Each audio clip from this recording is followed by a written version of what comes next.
chứng kiến rất nhiều mối nhân duyên tan vỡ chỉ vì người trong cuộc quá chủ quan, đặt hạnh phúc gia đình vào tình thế nguy hiểm. Họ cho rằng không sao, người ấy đã là vợ, là chồng của mình thì chắc chắn lắm rồi. Một số khác lại nghĩ tình yêu là phải tuyệt đối tin tưởng nhau, thế nên không cần lo ngại gì cả. Còn theo tôi, tin thì tin, nhưng tốt nhất đừng thử thách và vượt qua giới hạn. Cảm xúc là thứ khó đoán, hoàn cảnh dễ tạo sai lầm. Trả giá cho việc thử thách tình yêu chính là vợ chồng người bạn của tôi. Anh và chị cưới nhau được 10 năm, có với nhau 2 đứa con trai. Khi con lớn của anh chị vào lớp 3 là lúc gia đình chị nhận được hồ sơ bảo lãnh đi định cư của mẹ anh ở Mỹ. Rủi sau, lúc phỏng vấn, ba bố con anh thì suôn sẻ, nhưng chị vợ thì bị từ chối cấp visa. Ấp ủ giấc mơ Mỹ nhiều năm, chị vợ thúc giục chồng và các con đi định cư trước, rồi mình sẽ chờ cơ hội xin phỏng vấn lại và qua sau. Anh giãy nảy không chịu. Ở Việt Nam công việc đang ổn, nhà cửa vợ con đời huề, tự dưng vì đi Mỹ mà gia đình tan đàn xẻ nghé. Bất chấp sự phản đối của chồng, lời khuyên của người thân, bạn bè, chị cương quyết đề nghị chồng con đi Mỹ trước, bởi với gia đình chị đây là cơ hội ngàn năm có một. Con chị sẽ không tốn tiền du học, điều mà một nhân viên văn phòng như anh chị sẽ không bao giờ lo nổi cho con. Chị chắc như đinh đóng cột với bạn bè rằng anh qua đó phải chăm sóc 2 con nhỏ thì vướng bận đủ thứ, không có thời gian và đầu óc mà suy nghĩ bồ bịch. Còn chị quá hiểu lòng mình. Chị tâm nguyện hướng về chồng và con, mong ngày đoàn tụ thì không thể nào thay lòng đổi dạ được. Ai ngờ ngày ba cha con anh dắt nhau đi cũng là mốc đánh dấu việc gia đình chị ly tán. Suốt 3 năm mà chị vẫn liên tục bị từ chối cấp visa. Năm đầu tiên, tối nào vợ chồng con cái cũng video call. Thế rồi số lần trò chuyện cứ thưa dần. Anh lấy lý do bận, đi làm về mệt nên ngủ nướng. Còn chị thì trái múi giờ không thức khuya được. Cuối cùng, bạn bè nghe tin anh chị chia tay. Chị đã có bạn trai.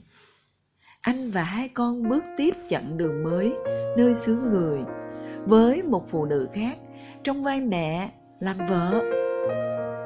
Yêu nhau là thế, ràng buộc con cái là thế, tài sản chung là thế. Ấy vậy, nhưng gặp hoàn cảnh thì cũng đổi thay. Từ những câu chuyện tan vỡ của các cặp đôi xung quanh, tôi đã rút ra bài học kinh nghiệm cho chính mình. Đó là đừng bao giờ thử thách giới hạn của bản thân và người mình yêu. Dù đã thuộc về nhau, nhưng vẫn luôn phải bảo vệ, bồi đắp thì mới được bền lâu. Từ khi quyết định đi tới mối quan hệ nghiêm túc, gắn bó với người gọi là chồng, tôi tự đặt ra một giới hạn cho cả hai. Chúng tôi thống nhất không vượt qua giới hạn đó. Chẳng dạy gì đặt hôn nhân vào thế nguy hiểm, bởi sự trả giá sẽ rất đắt, là hạnh phúc cả đời mình và các con. Tôi chủ động tránh các thế tình ngay lý gian. Tôi không đi ăn, cà phê, ngồi xe riêng với người khác giới. Không giỏi uống rượu bia nên trong các cuộc tiệc tùng, tôi dứt khoát không dùng thức uống có cồn. Khi đi đâu về muộn, có người khác giới ngỏ ý trở về, tôi cũng thẳng thừng từ chối. Tôi tự đặt taxi về. Tôi tránh những chốn vui chơi nhạy cảm, phức tạp như bar, sàn nhảy. Không ai cấm phụ nữ có chồng uống bia rượu, đi bar, cà phê với bạn trai cả. Nhưng tôi không thử thách mình vì chẳng đem lại lợi ích gì cả. Con người chứ đâu phải sỏi đá. Hoàn cảnh tạo ra tình ý. Đã biết vậy, sao không tránh từ đầu? Về phía ông xã, tôi thẳng thắn bày tỏ quan điểm ngay từ đầu, để anh biết mà quán triệt nếu muốn giữ gìn hạnh phúc gia đình. Tôi không chấp nhận một cô gái trong xe hơi của anh khi chỉ có hai người, bất kể lý do. Nếu ai đó nhỡ nhàng, không có xe về, anh muốn giúp có thể bằng nhiều cách. Chẳng hạn đặt taxi cho cô ấy. Ngoài ra, tôi cũng không chấp nhận anh đi cà phê, ăn uống, ngồi riêng với phụ nữ. Đối tác làm ăn thì cũng không nhất định cứ phải đi riêng. Anh có thể khéo léo giữ khoảng cách lịch sự bằng cách rủ thêm người đi cùng. Những chị em nào dám mạnh miệng nói hoàn toàn tin tưởng chồng, phải tôn trọng quyền riêng tư của nhau, thì tôi nể phục lắm. Tôi vẫn tin tưởng chồng mình, nhưng chẳng dạy gì đẩy anh về phía người khác.